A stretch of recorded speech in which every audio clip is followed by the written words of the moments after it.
Hello friend, नमस्कार। मैं doctor के डी श्रीवास्तव होम्योपैथी के चमत्कार में आप सभी का स्वागत करता हूं और उम्मीद करता हूं कि आप जहां भी होंगे स्वस्थ होंगे, मस्त होंगे और लॉकडाउन के नियमों का पालन करते हुए बढ़िया से मास्क लगा करके ही बाहर निकलेंगे और कोई विशेष ज़रूरत होगी तो ही घर से बाहर निकलेंगे।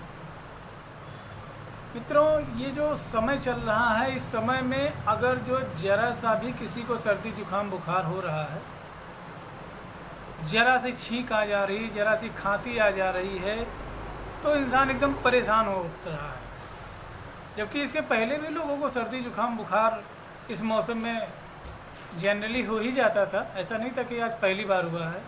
बट जब से ये भयावह स्थिति चली है, आप समझ रहे होंगे मैं जो कहना चाह रहा हूँ, तब से इंसान को अगर जो बुखार आ गया, खांसी आ गई या सर्दी जुकाम हो गया तो वो बेचैन हो उठ रहा है, उसे सोचने में मजबूर हो जा रहा है कहीं मुझे कुछ ऐसा तो नहीं। तो इन सारी बातों को ध्यान में रखते हुए आज का टॉपिक मेरा इसी पे है कि यदि आपको इस मौसम में सर्दी जुकाम खांसी, स्पेशली सांस फूल रहा है, खांसी आ रही, जुकाम हो गया है, खांसी हो रहा है, तो हम क्या करेंगे। तो आइए दोस्तों, आज इसी टॉपिक पे बात करते हैं। तो शुरू करेंगे छोटे बच्चों से, उसके बाद में उनसे बड़े बच्चे 10 से लेकर के 18 साल तक के, उसके बाद में युवाओं की बात करेंगे, लास्ट में बुजुर्गों के खांसी के बारे में बात करेंगे। अगर जो इस तरीके की खांसी किसी को आ रही है तो ऐसे समय में ये दवाइयाँ जो मैं आपको बता रहा हूँ बहुत ही रामबाण के तरीके से काम करेंगी। तो सबसे बड़ी बात है, एनर्जी बूस्टर की तरीके से वर्क करेंगी। And I hope it must be protect you from all types of viral fungal infection. और अगर जो आप इसको ले रहे हैं और थोड़ा सा योग कर रहे हैं, आप याद रखिएगा कि हमें माँ के गर्भ से जन्म मिलता है, लेकिन इस विशालकाय दुनिया में रहने के लिए मेंटेनेंस के साथ में अगर जो मुझे रहना है तो हमें योग ज़रूर करना है। योग के माध्यम से आपको तमाम सारी चीज़ें जो है अच्छी और आपके अनुकूल दिखाई देंगी। और अगर जो आपको बहुत ज़्यादा नहीं कुछ कर सकते हैं तो कपालभाति, अनुलोम विलोम ज़रूर करें। और सही तरीके से करने के लिए बाबा रामदेव जी के वीडियो को देखें, वहाँ से आप सीख सकते हैं। तो आइए आज के मेडिसिन के बारे में हम बात करते हैं। तो मित्रों, यदि आपका बच्चा सुबह उठते ही उसको जो है सांस लेने में दिक्कत हो रही है और जैसे ही ज़मीन पे पैर रखता है तुरंत उसको छींकें आने लगती हैं, उसको जो है खांसी आने लगता है, तो ऐसे बच्चों के लिए इस समय जो है रस्टक्स बहुत बढ़िया काम करेगा। आप उनको रस्टक्स दीजिए।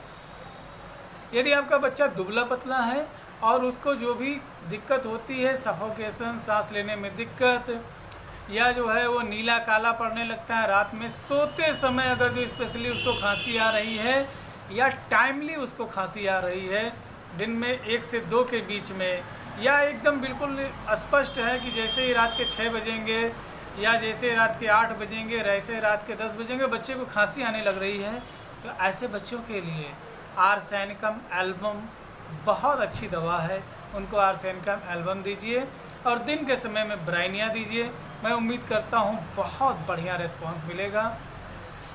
अगर जो आपका बच्चा कुछ भी खाता है और उसे जो है पसंद सिर्फ़ और सिर्फ वही चीज़ें आती हैं जो उसके मिजाज के विपरीत, सुबह उठते ही दही मांगना, सुबह उठते ही आइसक्रीम खाना, सुबह होने के बाद में जो है ठंडे ठंडे पानी को पीना, या यूँ कह ले पूरा दिन जो है उसका ठंड में बीतता है, लेकिन उसे ठंड इजीली बर्दाश्त नहीं होता, लेकिन फिर भी वो खाता रहता है। ऐसे बच्चों के खांसी के लिए, चाहे वो 4 साल का, 6 साल का, 8 साल का, 10 साल का, 15 साल का, 18 साल का बच्चा है, तो हीपर सल्फ अगर जो उसको देते हैं तो बहुत बढ़िया काम करेगा और उम्मीद करते हैं कि उसकी खांसी आसानी से ठीक हो जाएगी।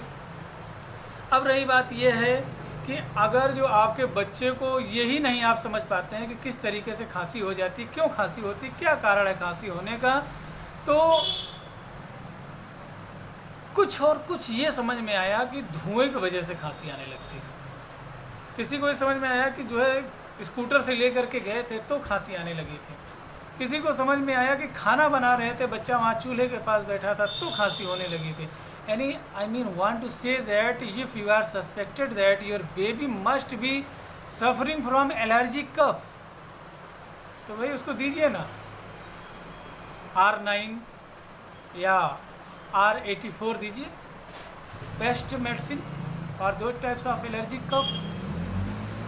अगर जो आपका बच्चा सफोकेशन में रहता है, छोटा बच्चा है सफोकेशन में उसे महसूस होता है, तो R9 दीजिए उसको, बहुत बढ़िया काम करेगा। अब हमारे कोई भी बड़े लोग जो कि 18 साल से लेकर के 25-30 साल की उम्र तक के हैं, सुबह उठते ही उनको खांसी आती है और खांसी के साथ में बलगम में ब्लड आने लगता है। पहली कंडीशन, सुबह उठते ही खांसी आना, जैसे ही हाथ मुंह धुला ब्लड आने लगा, तो ऐसे भाई लोग परेशान ना हो, बहुत ही जनरल सी चीज़ है, हो जाता है ऐसा। और सबसे पहले तो आप अपना जो है एक्साइटिंग एंड मेंटेनिंग काज अपने द्वारा उत्पन्न की हुई विषम परिस्थितियों को सही करें। समस्या आपकी है तो समाधान भी आप करेंगे। तो कुछ लोगों का सोने का और उठने का तरीका गलत होता है। आप जब सुबह उठिए तो बायां करवट ले करके, कोई सपोर्ट ले करके आप उठें, एक बैग झटके के साथ ना उठें, पहली चीज़। दूसरा, उठने के बाद में 5 मिनट तक आप बैठें, जब आप रिलैक्स हो जाएं तो चलना शुरू करें, और सुबह उठते ही तुरंत मुंह ना धुलें। 2-4-10 मिनट 15 मिनट रुकें, उसके बाद में बाथरूम जाके फ्रेश हो जाएं, फिर जब आप होश में आ जाए तो मुँह धुलें। इसके साथ में अगर जो आपको ब्लड की समस्या आ रही है, खांसी के साथ में आपको ब्लड आ जाता है, तो आपको सैम्बुकस नाइग्रा लेना है। अगर जो आपको मुंह धुलते समय खांसी और ब्लड आ रही है तो आपको अमोनियम कार्ब लीजिए, आपकी खांसी अवश्य आराम होगा। अगर जो कोई भाई बंधु है खांसते खांसते लार पुआर हो जाते, उल्टी सी आने लगती है, तो ऐसे पेशेंट के लिए इपिकैक और एंटीमटार्ट बहुत अच्छी मेडिसिन है। आप इसका प्रयोग करें, बहुत बढ़िया काम करेगा। बशर्ते वेट कफ अगर जो आपको हो रहा है तो इपिकैक और एंटीमटार्ट बहुत अच्छा काम करेगा। एक हमारे पेशेंट थे, कैंप में आते थे, जो कि निःशुल्क होम्योपैथिक कैंप में लगाता हूँ हाथीमत्था मंदिर पे, हर मंगलवार को निःशुल्क है, जहाँ पे दवा परामर्श सब कुछ निःशुल्क होता है। वहाँ पे एक पेशेंट थे, पिछले 40 साल से खांसी आ रही थी, सूखी खांसी आ रही थी, और कोई भी नामी गिरामी डॉक्टर नहीं बचे थे। उनको मैंने कालीबाइक्रोमिकम दिया, इससे उनकी खांसी सही हो गई। और साथ में उनको हम पहला शुरुआत हमने उनको अर्जेंटम नाइट्रिकम से हमने किया था, और बाद में हम कालीबाइक्रोमिकम पे ला करके उनको ठीक करके छोड़े। तो मित्रों, ये जो है जितनी भी बातें थी, ये इस समय के खांसी के लिए, ब्रांकाइटिस के लिए, क्रोनिक ब्रांकाइटिस हो चाहे एक्यूट ब्रांकाइटिस हो, मैंने आपको जो मेडिसिन बताया, जिस तरीके के सिम्टम्स बताया, उस सिम्टम्स पे अगर जो आप इन दवाइयों का प्रयोग करते हैं तो बहुत बढ़िया काम करती है। अगर जो बात करें पोटेंसी की, तो मित्रों आप हमसे फ़ोन करके, या आप अपने आसपास में जो भी रजिस्टर्ड होम्योपैथिक प्रैक्टिशनर है, यो मेडिसिन जो है, you have to take medicine under supervision of only and only registered homeopathic physician, not any other types of physician. या आप चाहें तो कमेंट बॉक्स में अपनी समस्या लिख करके मुझसे परामर्श ले सकते हैं, मैं आपको पोटेंसी बताऊंगा।